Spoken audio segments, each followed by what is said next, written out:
They are the fabulous learning nerds. Cause if you're tired of the old ways of getting it done, you've got the fabulous learning nerds. Scott, Dan, and Zeta are making it fun. The best ideas that you've ever heard. So everybody spread the word. They're gonna keep your wheels turning. The fabulous learning nerds.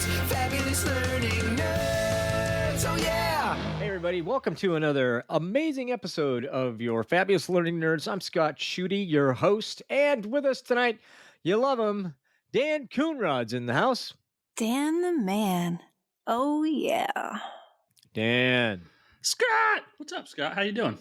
I'm doing all right. I'm doing better than maybe you are. Do you mind telling everybody what kind of happened tonight, or don't you want to talk about it? No, that's fine. So I'm doing great. But Zeta was walking the dogs minutes before we sat down to record, and the dogs, being rambunctious, tangled her up, caught her in her knee, and dropped. So right now she is got her knee up with some ice on it, and I hope she feels a lot better real soon. That's good. You know, you shouldn't be tussling with dogs like that, because that's kind of how you can get hurt. Yeah. Hold on. Shut up. All right. So that was a great drop. That was great. Sometimes I hit it with the drop. Sometimes I don't. But no, that has happened to me as well. Dogs can kind of get in the way. I've got nothing but ankle biters. Yeah. By the way, next time, anytime something like that happens, like it's always an opportunity to tell an even better story. Like we were walking down the street and Chuck Norris jumped out. That's fair. I could have. And, that version of the story probably would have been more entertaining. It could, and it probably exists in some multiverse somewhere. Yes. That story is. So somewhere, someone's listening to this episode of the Fabulous Learning Nerds and are hearing that story, and man, they're having a great time. But that's great. I'm sorry that it wasn't this one. No, that's totally okay. No, and they probably have a different saying than fair to middling. So that's groovy. We hope that she gets well. I'm glad you're doing okay. Everybody's super busy. We've got a really special guest with us tonight.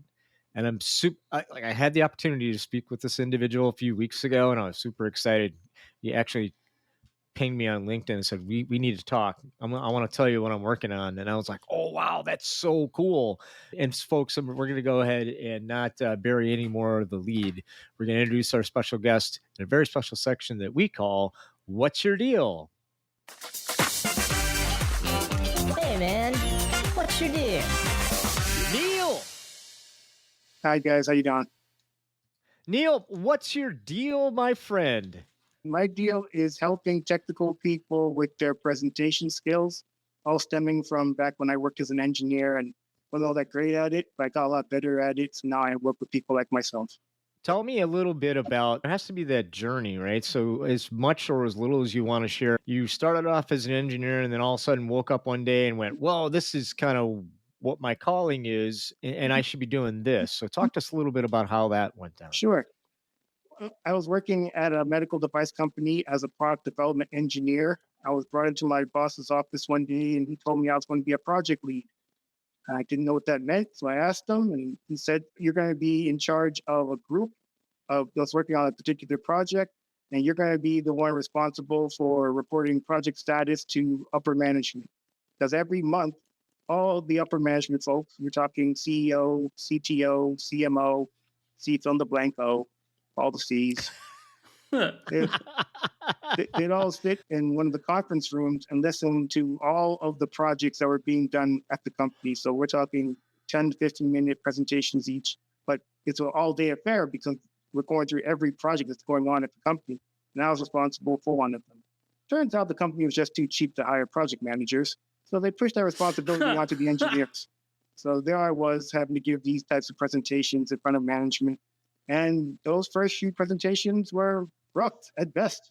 I didn't know it was possible to sweat that profusely from one's body, and yet there it was coming out of everywhere. I mean, your fingernails don't even have pores, so why were my fingernails sweating? It was ridiculous. But I realized that I wasn't doing all that well because after the presentations, I would get questions that I thought I had answered during the presentation. So now after the presentation, if I wasn't sweating profusely before, being afterwards, there's now really pouring. And you thought I would have gotten a little better after that first presentation, maybe the second, but no, I didn't. I would get up there, I would read slides and try to get out there as quickly as possible. But I never got out there as quickly as possible. And one day my project got canceled. And that was the wake up call that I needed to say, you know what, maybe this whole speaking in front of people, trying to convince them to keep projects going, maybe that's something I should get better at. So what I ended up doing was joining Toastmasters. For those of you all that don't know, it's an international organization. They have chapters all over the world. And it's really helpful in getting a forum to practice your public speaking skills. And now, as opposed to trying to avoid giving presentations, I'll look for opportunities to give them, because now I see the benefit of getting better at it. But then I also noticed that a lot of the other engineers that I've worked with, the same ones that also had to give presentations in front of management because we had no project managers, they weren't all that much better at giving presentations than I was. So I thought, well, I'm not a unicorn here, so there's possibly something here. So I developed Teach the Geek to help people like myself, people that work in the technical fields who see the benefit of improving their presentation skills or public speaking generally.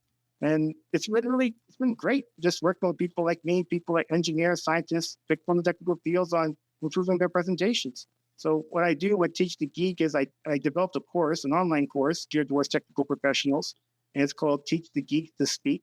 So that's where it all started. And once I developed that, then I thought, I should be going into organizations and doing presentation skills training for the technical staff. And then, so I do that. And then I have a book and a workbook that can go along with the course. I have a YouTube channel where I offer tips on getting better at giving presentations for technical people. And then I also have a podcast where I interview technical professionals about their public speaking journeys. The podcast has been so interesting because people can start off in one place and end up somewhere completely different. In fact, one of the past guests that comes to mind, Christine, she started off in civil engineering. Then she went to law school, was a lawyer for a few years. Then she was a stay-at-home mom for about a decade. And now she works as a personal stylist. This is probably somebody I never would have came across in my regular travels.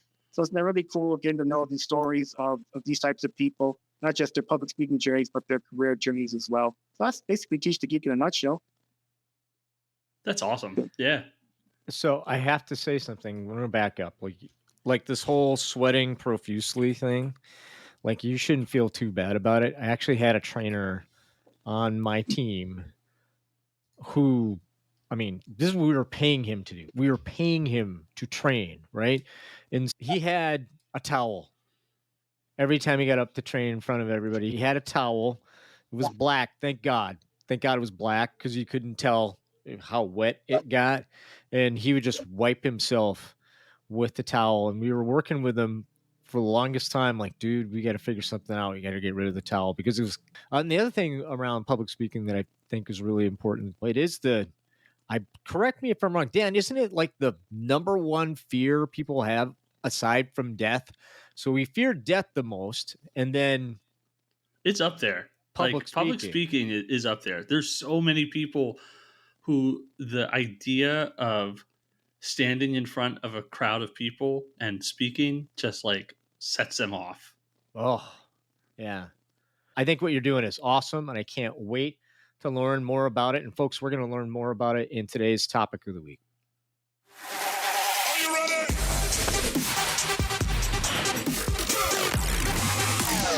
All right, topic of the week is developing speaking training programs for technical professionals, which is why we have Neil here. But before we get into the nitty gritty of it, I just have one question for you, Neil.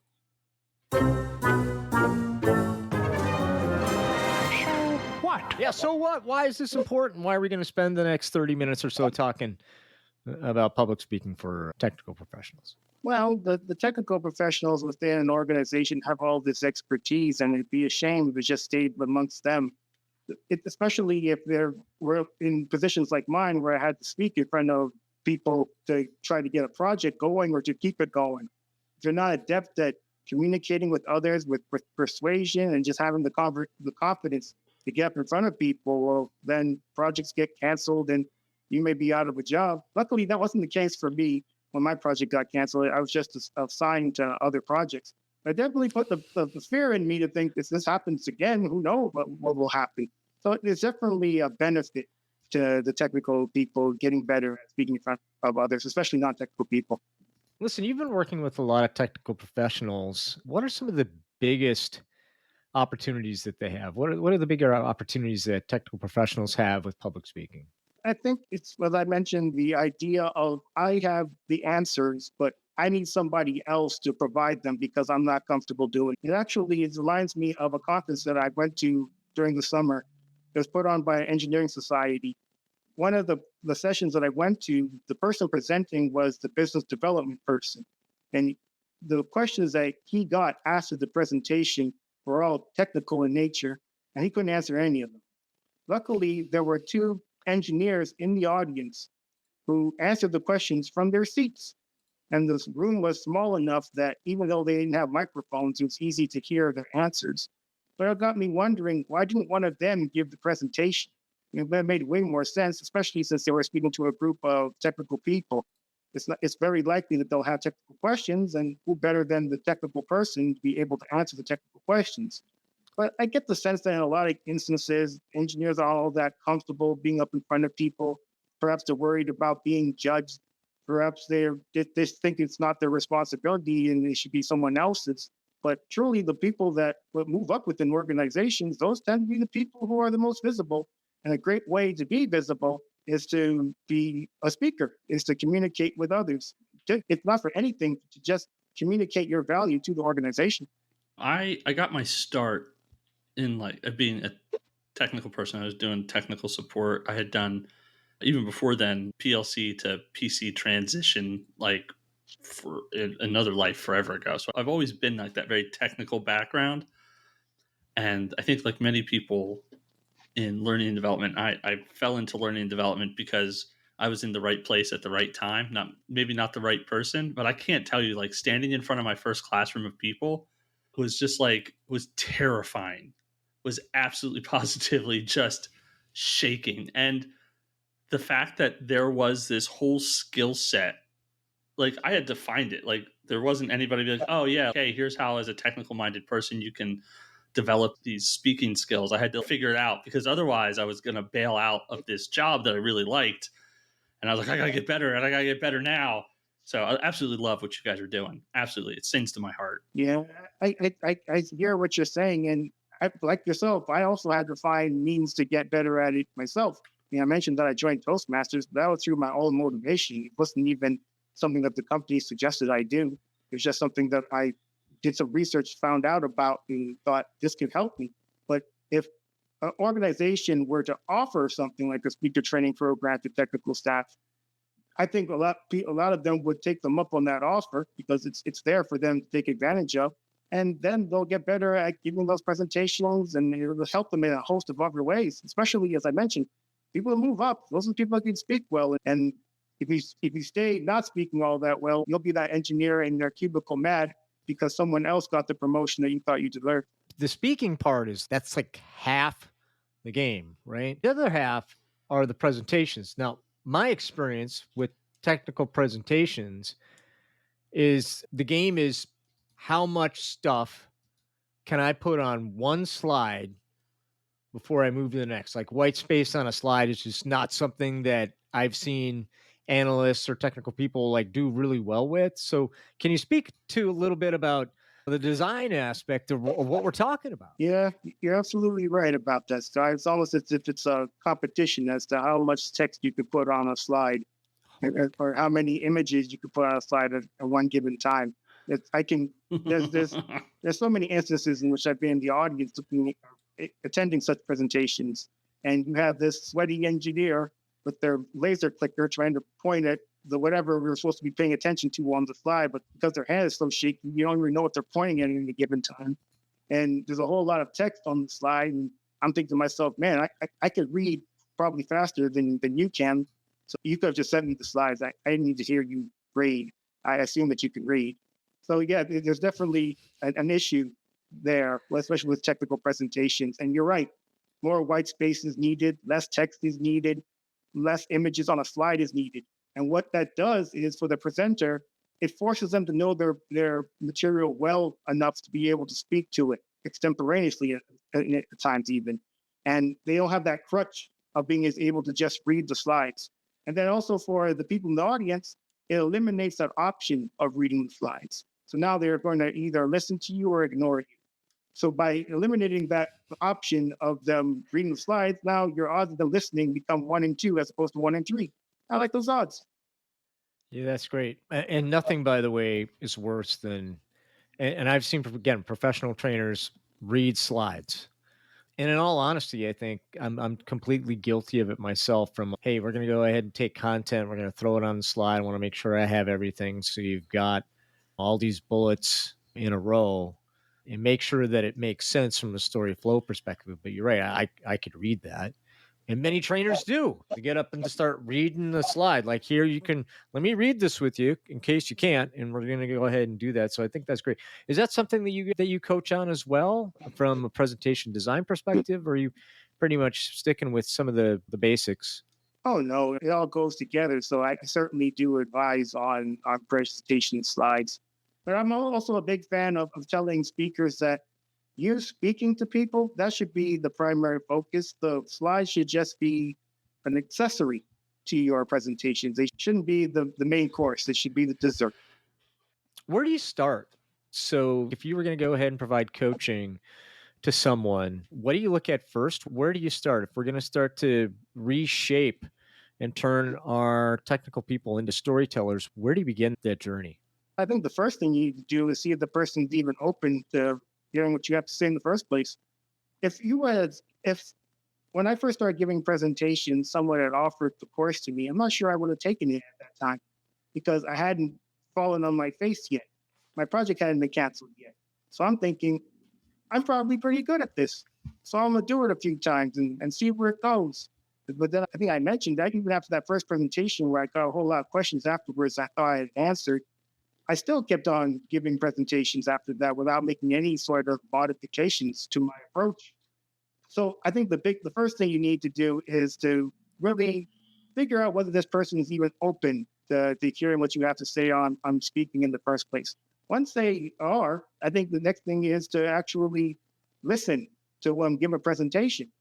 And so when you do that, and hopefully you can record it, you can go through it with them to tell them, well, these are some things that you have done really well and some things you could possibly improve on. In fact, I actually worked with someone a couple of years ago. He sent me a video of him giving a presentation, and I went through it and I counted the number of filler words he used. Filler words like so. I got the transcript of it and I noted every time he used it, what at every instance, minute and second even. And in a 40-second or 40-minute presentation, he used the word 100 times. Now, I highly doubt he would have known he'd use that word that often if I hadn't showed him the video or showed him the transcript to tell him this is what you've been doing. If I just told him just based on my own memory without showing him anything else, he had used it that many times, who knows if he would have believed me. But because he sees it in front of him, well, now he knows this is possibly something I need to get better at because many people are bothered by filler words. One of such people is my mother. Actually, it reminds me of a story. So I think I may have mentioned that I have a podcast, and I had a guest on, and my mother called me after this guest appeared on the podcast, and she said that after 5 minutes I couldn't listen anymore. And this was a 30-minute conversation, but she said that this person said so many times it was just bothered her to the extent that she just stopped listening. I just remember thinking that's a shame. And I also remember thinking, I wonder how many other people think like my mother stopped listening to my podcast because of it. Maybe I should do more editing. But I also thought for the person who was the one using those words as often as he was, I wonder if he was even aware of how many filler words he used. And maybe he would have, if it was brought to his attention through a natural video or some sort of evidence that used this many words, maybe this is something he would think to get better at. So I think the first thing first, this person has to be open to listening. And then the second, show them actually go through a video of the recording of them giving a presentation, offering feedback on what they did well, what they could improve on.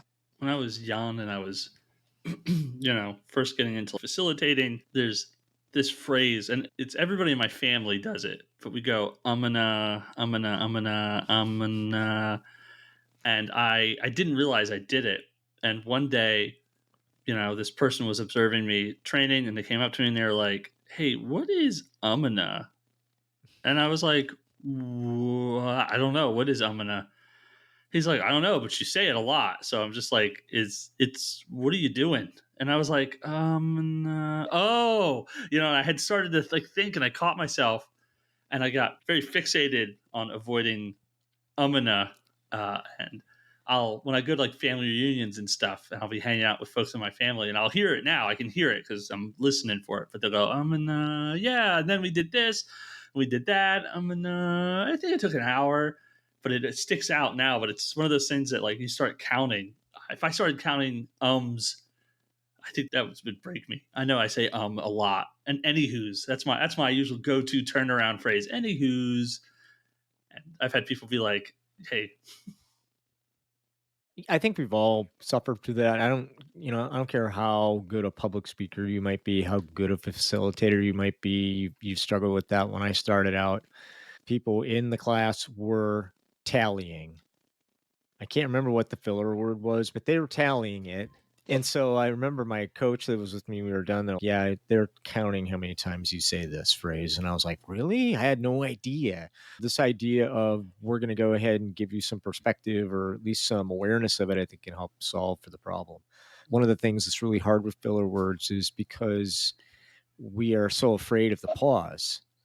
Pauses are fine. It's just a verbal pause, really. Is nothing more than a verbal pause. But it's more comfortable to put something in versus letting that silence be there. And I think the silence is okay. And once you get okay with it, it's perfectly fine. I don't know how you feel about that, but that's been my experience. So I agree with you. And something you mentioned, Scott, was it was comfortable for you to, instead of using the pause to insert the filler word, but is it comfortable for the audience listening to you to listen to the filler word as opposed to the pause? I suspect they would prefer the pause over the filler, because often I hear people saying that filler words are distracting. I've never heard many people say that pausing is distracting, though. No, not so much. And one of the things that I think is really important to think about from the pause perspective, there's a lot of power in the pause, especially if I'm coaching somebody, right? I'm going to go ahead and ask a question and then we're just going to sit. And the typical response for most people is after 30 seconds of quiet, that we need to fill it with something. And so you immediately destroy the opportunity for people to fill it in with their own information and reply back to you by just asking another question or filling it with something. And those are interesting things to think about. When we think about technical professionals, so we got the filler words. What's another big opportunity that you found with folks with their public speaking that can be easily coached through your program? Minimizing data dumping. I think a lot of us technical people are real keen on presenting the data and thinking that it speaks for itself, but it doesn't, especially if you're speaking to a non-technical audience. And if you really think about it, why would you think it speaks for itself? You're an expert in this data. Of course it speaks to you. If it doesn't speak to you, who does it speak to? But the people you're speaking to, especially these non-technical people, it's not to speak to them because they're not experts in it. You're going to have to put it in such a way that these people can understand. And a great way I've found to do it is through storytelling. It's not even something that I thought was appropriate giving a technical presentation, but especially if you're speaking to a non-technical audience, couching data within stories is a great way to just keep people's attention and to have them actually remember the data that you're talking about. I remember hearing, I think it was a phrase, people don't remember what you said, but they remember how you made them feel, something like that. Mm-hmm. Yep, 100%. That's terrible. I didn't go through this whole time of putting a presentation together for you to have a feeling. I especially if you're giving a project status updates like I was, there's something that I need you to do. And if that's the case, I'm going to need you to remember what I actually said. And I think storytelling is a great way to make that happen, as opposed to you feeling good or feeling bad or just having a feeling after I finished the presentation. That wasn't the point. Pretty powerful. I know that for me, when I put together any kind of presentation that's got data into it, like having the opportunity to really talk to and provide analysis around the data is super important, because it really does speak to that idea that I'm a thought leader in this space, right? So 26% inside that red arrow that is pointing to the bar chart over here is nifty and cool. But what does it mean? Right? And then what does it really mean in the context of where we're at? That's the next level of it, right? So just here's this chart, and as you can see in this chart, these are the numbers and they're not great. Next. It doesn't necessarily cut the mustard. I've always found that you're right, the level of storytelling around this is why this number is important. And in the context of what we're talking about today, this is how it's really important. And I love what you said about having a call to action. I struggle with my subject matter experts and stakeholders on this all the time. I cannot tell you how many video scripts we've got that are designed to change behaviors where we don't have a call to action. What is it that you expect our people to do? Because if you don't tell me what it is, I'm not going to do it. I might accidentally do it, but I'm certainly not going to do exactly what you want me to do unless you tell me what you want me to do. Well, 100%, Scott. Communication is hard because you have a sender and you have a receiver. And when the sender is sending out, they have an intent. But then what the receiver receives, you will hope that whatever they receive matches as best as it can what the sender intended. So there very well could be a mismatch there. So in the event that there is, and there has to be some sort of workaround for that. And I think a great way of having that workaround, or just a solution to that issue, is having that call to action and making it as clear as possible. In fact, when it comes to presentations, I tell people to figure that out first and then work backwards. Now that you know what your call to action is, what you want people to do after your presentation, what points do you need to make that will naturally lead to that call to action? What introduction would make sense to have that would lead to those points that would then naturally lead to that call to action? And what that does is it eliminates any unnecessary information that perhaps you would have added to the presentation if you had done it the other way around, as opposed to working backwards if you were working forwards. Because it's, especially for technical people, it's so common to add things that you think is important, but did it lead to that call to action? And if not, then maybe that's something to leave out. I've had the blessing to spend the majority of like my leadership career working with creatives, and creatives, myself included, always want to explain how something came to be. Like, this is the thing, this is the goal, let me tell you how it came to be. And I think oftentimes those executive levels of leadership aren't always interested in that how story. They're interested in the what's, like, okay, this is what it is, this is what it does, this is how it makes things better. And I've always told creatives, I've always told those folks I work with, hey, like, communication has like half levels. The 10 things that you know about the project, your next direct leader needs to know 5. The person, their next leader needs to know 3, then 2, then 1. And as you're thinking about these different audiences, get tuned into like, what does this audience need to take away from what you are sharing with them? So I love your focus on that. Like, that's awesome. Thank you. As I said earlier, I had to give presentations in front of management. And these were presentations that were meant to take 10 minutes tops. I could only imagine if every engineer that had to give a presentation spoke to or wanted to speak to the senior management on everything they thought was interesting or important about the projects they were working on, that those senior management would probably still be sitting in that conference room right now. If you had the big 3 for those folks who have a technical background, who are having to communicate, and maybe it puts worms in their belly, so to speak, whenever time they have to like communicate, what are like the big 3 takeaways you would advise them to do that they could do like today? Well, number 1 is to, and this might sound weird, but have empathy. You weren't always the technical expert that you are. So back when you weren't that technical expert, could you have understood the technical presentation that you're now ready to give?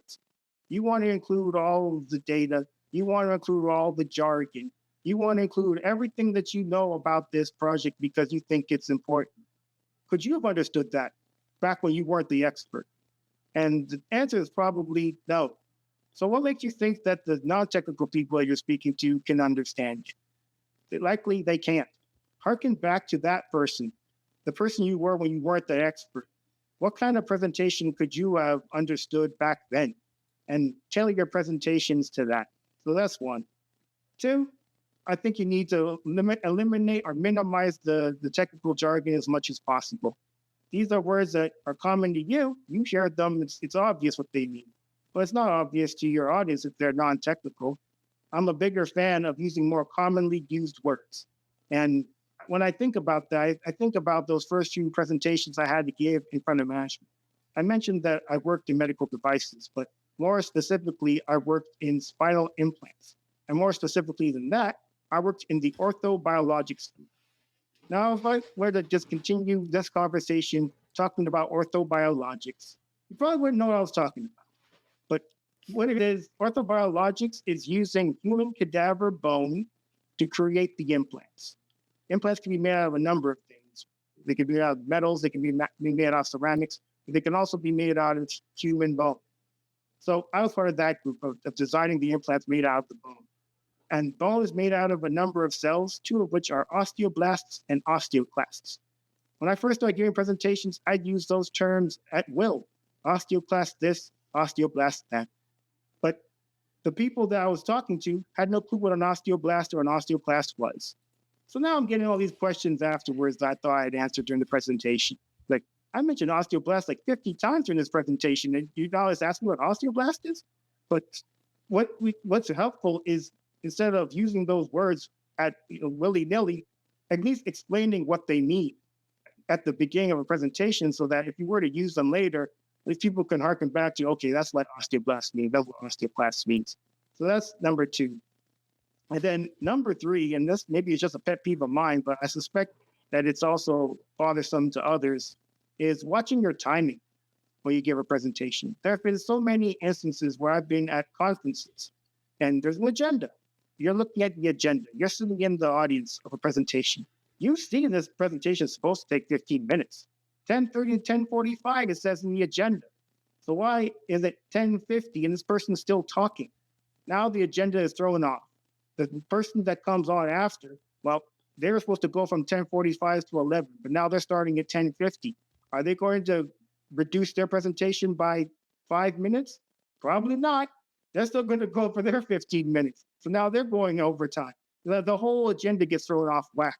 So I'm a big fan of when it comes to preparing for presentations, is to prepare certainly to match, to be within time. But if you're given 15 minutes, practice so that you finish within 13.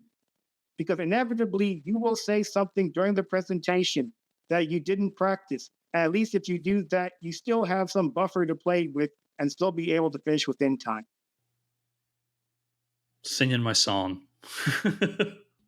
Man, we used to call that getting in the weeds, right? And I can't tell you how many times I've gotten in the weeds. Like I've got 45 minutes and somebody ate 15 of it. Now I got 30.